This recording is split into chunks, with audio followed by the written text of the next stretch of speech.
ISO fait un voice, mettez-le là, c'est-à-dire de revendiquer ACLA.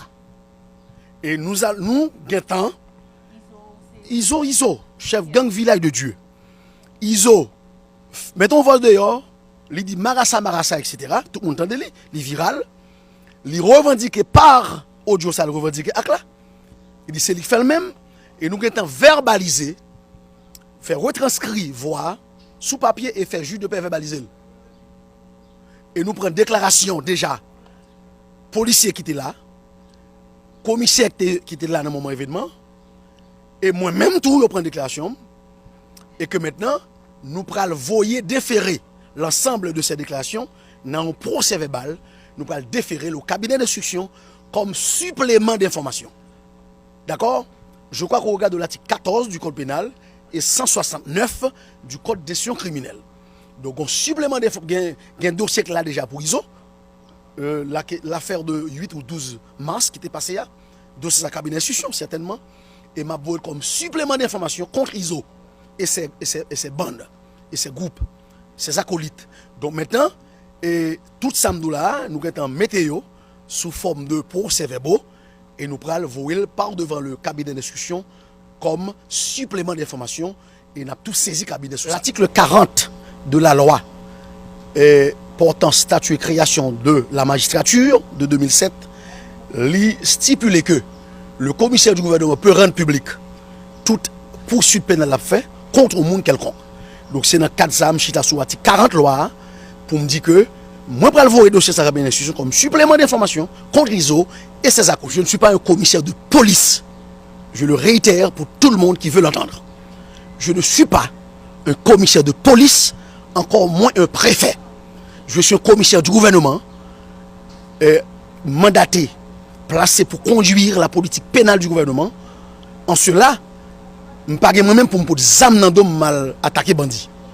Mais bandit n'a pas le droit de citer dans ma juridiction, quand m'a conduit, quand m'a dirigé comme chef de juridiction.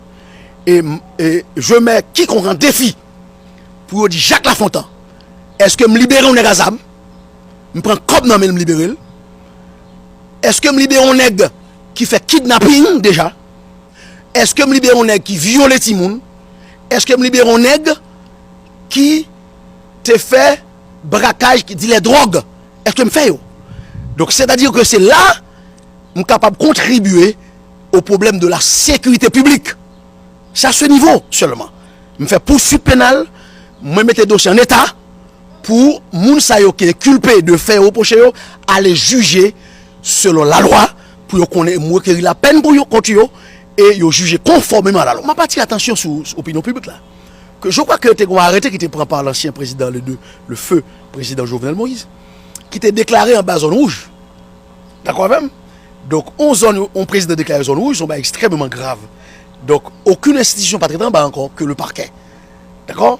Donc, c'est-à-dire le parquet était déjà dans l'œil du cyclone et que ça là, il était un bagaille qui était annoncé et lamentablement que Négotabvin frappait nous. Mais malheureusement, pour nous-mêmes, nous sortir la vie sauve, Dieu nous a sauvé la vie.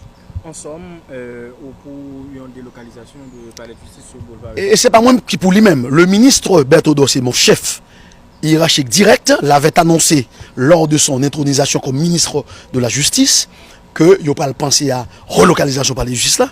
Eh bien maintenant, certainement c'est l'État. Il y a des mises en place pour qu'il fait, il y a des débouts pour joindre des moyens économiques, financiers pour trouver. Donc certainement, ça prend du temps. Mais je crois que c'est encore dans le projet et dans l'esprit du ministre pour déloger par la justice. Maintenant, j'attends. Non, de sensible qui embarque en bas là. Non, de sensible qui est sensible, vous te mettez bien sûr. Je veux parler du dossier de Dorval, du dossier du président de la République. D'accord? Donc, c'est des dossiers sensibles parmi tant d'autres. Mais il faudra parler de plusieurs machines. Oui, c'est confirmé qu'ils ont allé avec 4 machines paquets, 2 appartenant à 2 commissaires du gouvernement et 2 autres, c'est machines ancien PM Lapin Tebaï et paquet. Et puis 2 autres machines, je crois, la police qui a effectivement. Et on t'a écrit d'abord, depuis le 10, le jour où ces événements se sont produits au tribunal de première instance de Port-au-Prince, j'avais écrit au directeur départemental DDO Ouest 1 pour lui demander de prendre toutes les dispositions pour sécuriser le bâtiment logeant le tribunal de premier instance de Port-au-Prince. En date du 10, nous avons là, 10/06/2022, en manuscrit parce que c'était le soir. Je n'ai pas absolument rien comme matériel de travail. Je suis là carrément et recevoir le moment. Accusé réception, d'accord?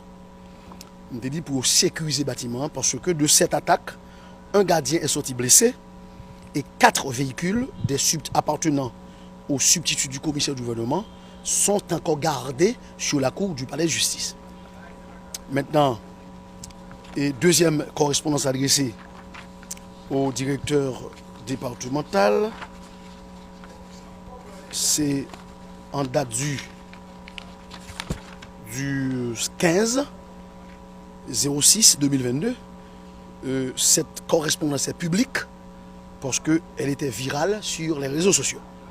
Et me demandé lui pour accompagner moi, pour mal dresser constat des dégâts enregistrés et récupérer ce que je pouvais récupérer comme matériel de travail.